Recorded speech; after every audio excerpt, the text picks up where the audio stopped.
I'm Diane Bondi from Yoga Stea, and I'm talking to Sid McNairy today of Sid Yoga, and I'm so excited to talk to you. Thanks for agreeing to do this conversation with me, Sid. It's always great to talk to you. Yeah, it's going to be wonderful. Thank you. Thank you. Can you tell me a little bit about how you got started in yoga? What brought you to the mat?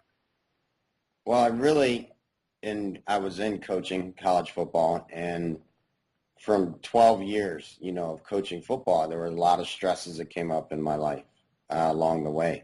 My back got really tight from moving around and stress of a game or things like that, as well as I had a young man who pulled both his hamstrings. And in order to heal that, we had to find something other than shooting him up and all these different things for him to make it to the NFL, like he went on to the Jets and to the Titans in that way. Wow. So he started taking yoga. I was doing yoga, but he said he wouldn't continue unless I went to yoga class with him because it was all women in the class. Of course. So that's kind of how it got started, and it kept pulling me back because it gave me space to continue to open my body up in those moments that it was feeling unhealthy. Mm-hmm. And then through time, I hit a spiritual bankruptcy that really kept bringing me back to the mat. Wonderful. Awesome. And how did Sid Yoga in Townsend, Maryland get started? Well, it got started with, I was coaching football, and so obviously that's coaching young men through their life. I used to go to the gym, and all of a sudden people would start asking me to coach them through their life. So it became more of a mental process first. And then it became, I was teaching yoga to my football players. It was in the newspaper that here you got 90 guys doing yoga together. That's amazing. I wish I could get that to happen here. Right. And then so that took off to people saying, okay, will you teach us? So I started teaching in a church. And so in the church, then people started coming from all different places. Eventually it was like, okay, I'm teaching yoga at the school to students as well as to football players as well as at the church. Let's see if we can get everybody to come to one place. Nice. So that's how Sid Yoga began. That's amazing. And I know that it's doing really well. So thank you for sharing your story about Sid Yoga. You got it. I had a young lady that came to class one day from Towson University, and she was doing a school project, and she's like, hey, I want to interview you, and we're working on logos in my marketing class, and I'd like to design a logo for you and see if it lands. And if not, it was helping her do her project. Little did I know that it would mean that much, Mm-hmm. I mean, our logo goes anywhere, and people now recognize it almost like a Nike swoosh line. Yeah, it's pretty amazing. And so she interviewed, and she realized, okay, you're about peace and planting seeds in other people. And so it's, people have always, I usually wear it on a hat. Right. And so it really stands out in that way, to touch base on being peace for other people. That's amazing. That's amazing. Yeah. This is a big part of your culture, and as you mentioned, you're Native American. And how do you find that your spirituality and your practices of your Native American culture lines up with yoga? Amazing, really, because, you would think here we are in the Western society. Now, somehow coming across the Bering Straits, I think the words changed, but the truth is the truth. Yeah, yeah. And so what it does for me, even in my teachings, I can talk about the essence of being Native American, mm-hmm. and it's not religious based. Mm-hmm. So I can teach my own spirituality on the mat because it's not offending anyone's religion. Ah, yes. So it's like you can come to class and take part in what we're doing here at the studio, and you don't have to lose yourself in the process. Mm-hmm. And I think that's huge, to speak to, we talk about source. We came from the greater source of things as opposed to talking about your God, Right. And so that I think is what has allowed me space to really help other people, especially those that, we're in a place now as we evolve that we're looking for spirituality and we're not exactly sure how that shows up. Exactly. Yeah. And so here it is, you're giving someone a perspective that it's like the trees they have a source that gives them life. Yes. And we have that same source of life inside of us. So now when you start to bring balance into all of that, which is a major part of the teachings, from when you go out on vision quest, you start in the West and it's about looking inside of yourself, and then as you go around, the North is learning to live the lessons you get. And this is a quick way of talking about it. The East is about seeing the visions for your life. And then when you move to the South, it's called walking the red road, and how you walk that road and seeing divinity in every person you meet. Oh, amazing. So that part of it, being able to deliver that message, I think is a beautiful place for us to have the possibility of healing our society right now. That's amazing. I love that. That lines up perfectly. I agree with you, even though it's come from the East. If you look at spirituality and religion in the world, a lot of people were saying, in different places, were saying the same thing at different times. Things were going on in India, that were going on in North America, that were going on in Europe. The truth, like you said, the truth is the truth. That's amazing. Now, as a person of diversity, how do you encourage others to come to the mat? I'm finding in my studio and when I look out in the world that's part of what's lacking in the yoga community, is getting everybody involved and being really inclusive to allow others who may feel intimidated by the mat to get there. How do you create a space of diversity, or how do you represent that? Because I think you're one of the only people of color, if I may call you that, on the mat teaching in such a grand scale. Like, you're well known. I see you out there, which I think is part of the way to bring diversity. But how do you do that in your studio, and what's that like for you? Well, the inclusiveness of our studio comes a lot from the athletic background. Mm-hmm. Every person I know wants to, even if they don't call it that, they want to feel athletic, meaning my body's flexible, I move around freely, and that's really where I discover more peace. When my body, if you're struggling in your body, you are going to be hurting, and you're going to reflect that somewhere in your life. Yeah, for sure. And so that piece of it, we use athletics to get a lot of people in the door. Okay. From my coaching background. Mm-hmm. And in coaching football, when you work with football players, you work with basketball players, then you start to tap into a minority part of life, which allows people to come in freely, thinking, oh, I'm coming in for athletics. I'm not coming into a quote-unquote white world or black world. I'm just going in being me. Right. And so that's a big piece at our studio, tapping into what we call the elite athlete program and having people open up to that. The other thing is we do, which my book's going to publish here next month. Nice. Great. It's called Empowerment and Beyond, and it's a 6-week self-study program. Nice. So that everyone's looking to be empowered, but now where do we go beyond that? Okay, yes, you've got the power. Now what do you do with it? And so that gives way to helping anyone.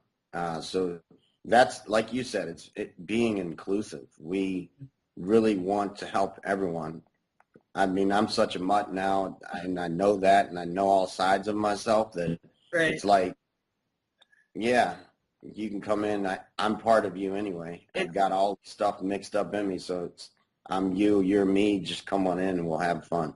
That's amazing. So when you teach your classes, do you teach kind of from a perspective of fun? Are you really casual with it, or does it depend on day to day? It's pretty much day to day, but I tend to tell a lot of jokes. It's not really jokes to me. Like, life is funny, so sometimes I just say something and people laugh, and I'm like, wait a minute, that was just what happened. It's supposed to be funny. Yeah, exactly. So, I mean, it's loose in the sense that everyone knows they have the space to do what they need to do. I mean, we've had one guy lately that's been coming into class, and when he struggles, he talks. Certain people have different ways of coping with, getting on the mat, and it's power yoga.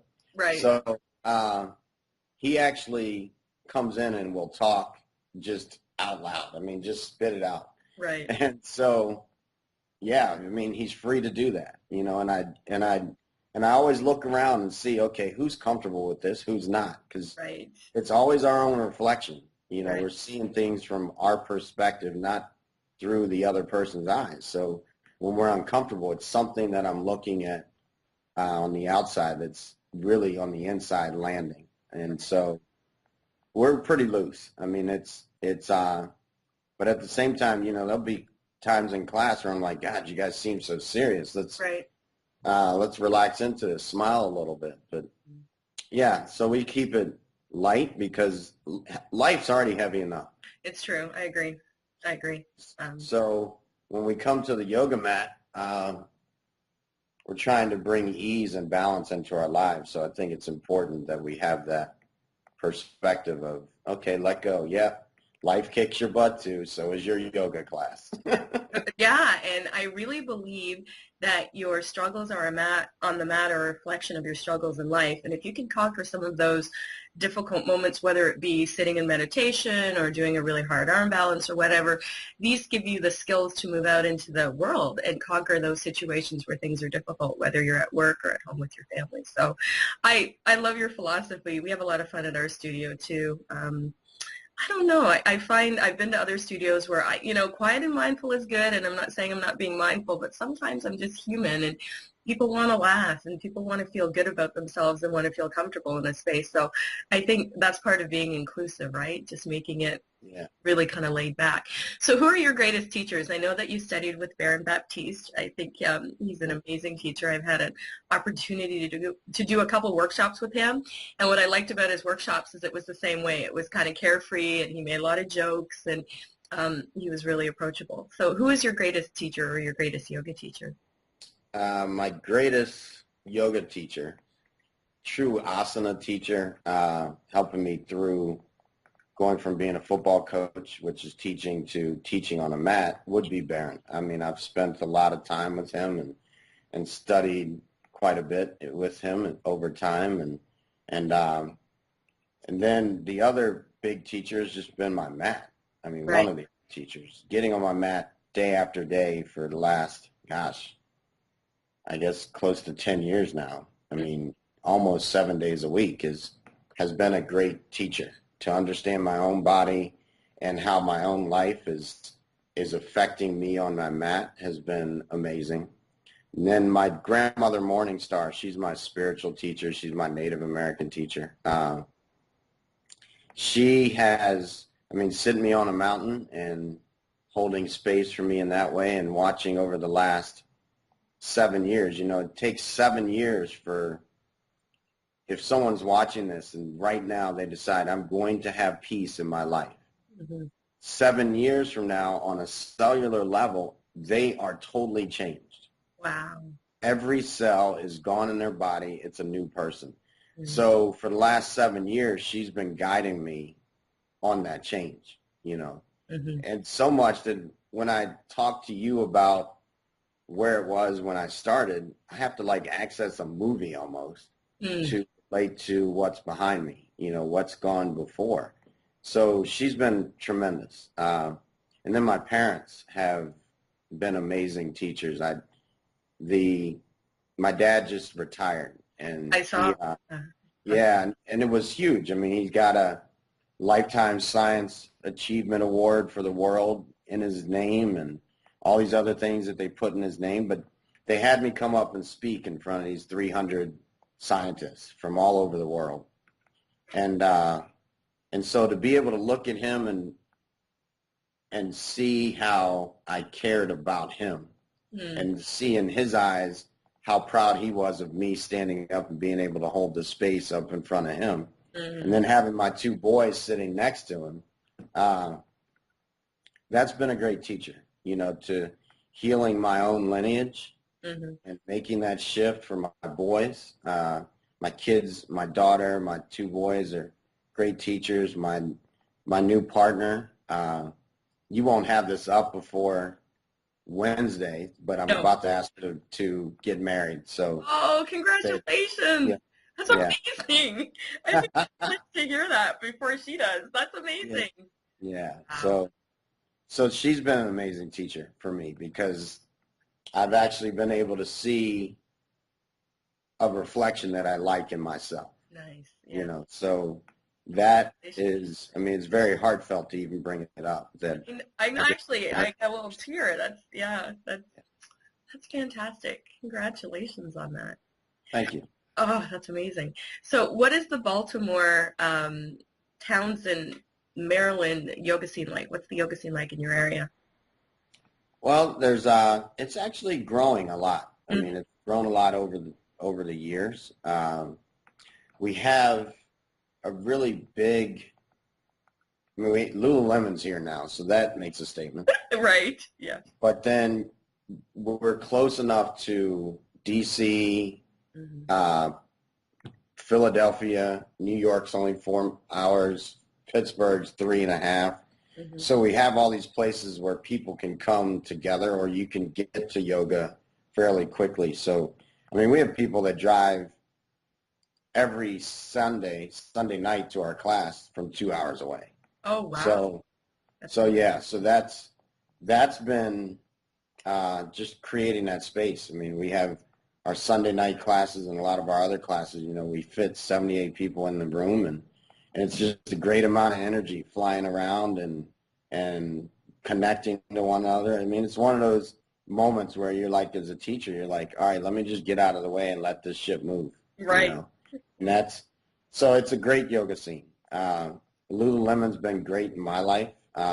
They've helped me go to Wanderlust, you know, wherever I go, that I'd stop into Lululemon and they usually have a sign up that says "Welcome Sid to this town" or whatever like that. And Nice. so it's that part of it. They've created a really good community for us to continue to grow in that way. So it's been pretty awesome.